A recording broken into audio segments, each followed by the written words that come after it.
हरियाणा के कैबिनेट मंत्री कृष्ण बेदी इस वक्त मेरे साथ है। बजट सत्र की कार्यवाही अनिश्चित काल के लिए स्थगित हुई है। किस तरीके से इस पूरी कार्रवाई को देखते हैं सर? विपक्ष की भूमिका को कैसे देखते हैं? पूरा ये बजट सत्र प्रदेश की जनता के लिए कितना जो है वो किस तरीके का रहा है? देखिए, लगभग 120 दिन के बाद हम सभी लोग इकट्ठे हुए थे और जब बजट सत्र शुरू होता है, प्रदेश के लोगों को बहुत सी उम्मीदें हम लोगों से रहती हैं और बहुत से विधायी कामकाज निपटाने होते हैं। परंतु पहले दिन से लेकर और आज अंतिम दिन तक, अब अंतिम समय तक विपक्ष का रवैया किसी भी विषय को लेकर सकारात्मक नहीं था। मुख्यमंत्री जी ने बोला आलोचना करने के लिए आलोचना करें, तो सुझाव दे के आलोचना करें तो अच्छा लगता है। परंतु हमने एक रिकॉर्ड बनाया, सबसे लंबा सत्र शायद बजट सत्र आज तक का चला होगा और हरियाणा की जनता के हित के लिए जो कुछ सबसे बेस्ट हो सकता था, मुख्यमंत्री जी ने और मंत्रिमंडल के सभी साथियों ने, सभी विधायकगणों ने मिलकर उसको मोहर लगाने का काम किया।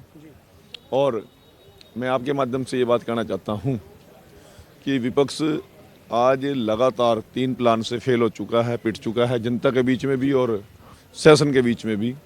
अब उनको आगे की रणनीति ठीक बनानी चाहिए। सकारात्मक सोच लेकर यदि वो चलेंगे तो सत्र के ऊपर सभी लोगों की निगाह होती है और सभी की एक्टिविटी को सरकार भी और जनता भी और मीडिया भी सभी देखता है।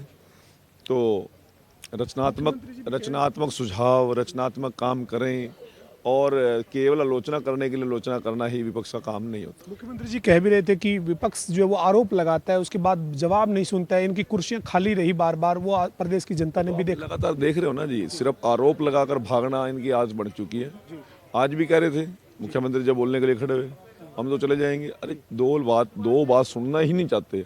सारा ज्ञान आप ही को है, हमने मान लिया, परंतु और लोग भी तो धरती पे हैं, मुख्यमंत्री की भूमिका में है, वो आपको हर एक चीज समझा रहे हैं, आप समझने का कोशिश ही नहीं करते, सुनना ही नहीं चाहते। इस बीच एक सवाल है सर, राज्यसभा का जो चुनाव इसी बीच रहा, बजट सत्र की कार्रवाई के दौरान ही, जो बीच में अवकाश था तब ये पूरी प्रक्रिया चली, चुनाव हुआ। अब जो है वो 4 जो विधायक हैं उनके वोट को क्रॉस वोट माना गया है, बीके हरिप्रसाद कह रहे हैं, अभी 1 वोट पे संशय है। आप ये देखते हैं क्या, क्योंकि आपके ऊपर ये आरोप लगाया जा रहा है, सरकार पे आरोप लगाया जा रहा है कि आरओ को जो है वो प्रभावित किया, लेकिन ऐसा नहीं लगता कि कांग्रेस के घर में सेंधमारी हुई? कांग्रेस ने मैनेजमेंट जो किया था वो मैनेजमेंट में सफलता नहीं मिली? नहीं, देखिए मेरी बात सुनो। आज बड़ी गंभीर बात इन लोगों ने कही कि हमने फलां सन में रणवीर गंगवा जी को बैकवर्ड था। बात को देखो डाइवर्ट कहाँ कर रहे हैं। कांग्रेस ने समर्थन कर दिया। कश्यप जी बैकवर्ड थे, कांग्रेस ने समर्थन कर दिया। अरे भाई, आपने समर्थन मांगे क्या किससे? आजाद विधायकों से भी इन्होंने बात नहीं की, सरकार के लोगों से भी इन्होंने बात नहीं की।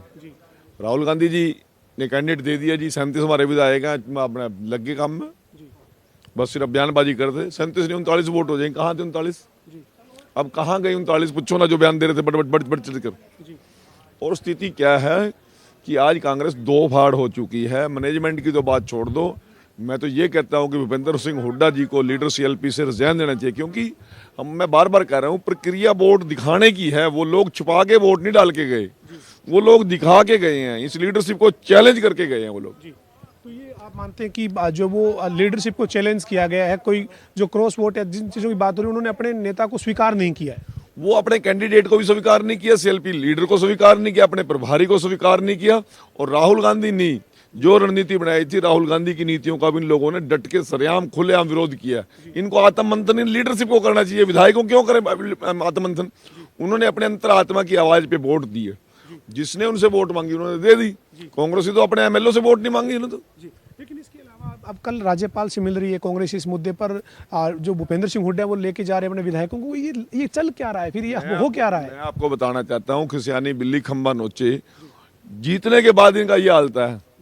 और यदि 0.66% से हार जाते हैं, इनकी हालत क्या होती?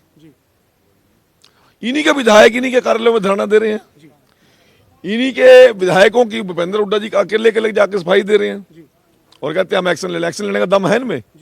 एक्शन तो राहुल गांधी जी को, बीके हरिप्रसाद पर, भूपेंद्र हुड्डा पर लेना चाहिए था। इनकी मैनेजमेंट जिन लोगों की थी उन पर एक्शन लेना चाहिए। यदि राहुल गांधी में दम है, दम तो उसमें भी नहीं, समस्या तो ये हो रही है। बहुत शुक्रिया सर। हमारे साथ हरियाणा कैबिनेट मंत्री कृष्ण बेदी साहब हैं, जो ये बात कर रहे थे कि बजट सत्र में विपक्ष ने केवल आलोचना के लिए आलोचना की है, जो भूमिका उनको निभानी चाहिए थी उस पर उन्होंने बात नहीं की। इसके अलावा उन्होंने एक बड़ी बात की है। कृष्ण बेदी का साफ तौर पर कहना है कि भूपेंद्र सिंह हुड्डा को इस्तीफा देना चाहिए, बीके हरिप्रसाद को इस्तीफा देना चाहिए, जो हरियाणा कांग्रेस के प्रभारी है। उनका ये कहना है कि उनके नेतृत्व पर सवाल उठे हैं, उनके विधायकों ने जो क्रॉस वोट किया है वो उनके नेतृत्व को नहीं मानते हैं। इसी के चलते उनके खिलाफ नहीं बल्कि भूपेंद्र सिंह हुड्डा और हरियाणा कांग्रेस के प्रभारी बीके हरिप्रसाद पर कार्रवाई कांग्रेस का हाईकमान को करनी चाहिए। वीडियो जर्नलिस्ट विजेंद्र सिंह के साथ पवन सिंवर, जनता टीवी, चंडीगढ़।